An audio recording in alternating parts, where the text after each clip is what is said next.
The Book of Genesis, chapter 39. And Joseph was brought down to Egypt, and Potiphar, an officer of Pharaoh, captain of the guard, an Egyptian, bought him of the hands of the Ishmaelites, which had brought him down thither. And the Lord was with Joseph, and he was a prosperous man, and he was in the house of his master the Egyptian. And his master saw that the Lord was with him, and that the Lord made all that he did to prosper in his hand. And Joseph found grace in his sight, and he served him. And he made him overseer of his house, and all that he had he put into his hand. And it came to pass from the time that he had made him overseer in his house, and over all that he had, that the Lord blessed the Egyptian's house for Joseph's sake. And the blessing of the Lord was upon all that he had in the house and in the field.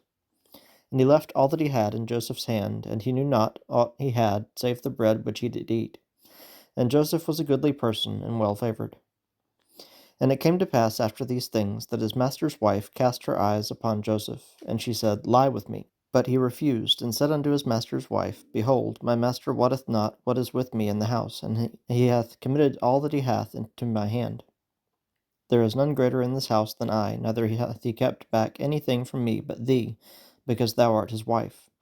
How then can I do this great wickedness, and sin against God? And it came to pass, as she spake to Joseph day by day, that he hearkened not unto her, to lie by her, or to be with her. And it came to pass about this time that Joseph went into the house to do his business, and there was none of the men of the house there within. And she caught him by his garment, saying, Lie with me. And he left his garment in her hand, and fled, and got him out.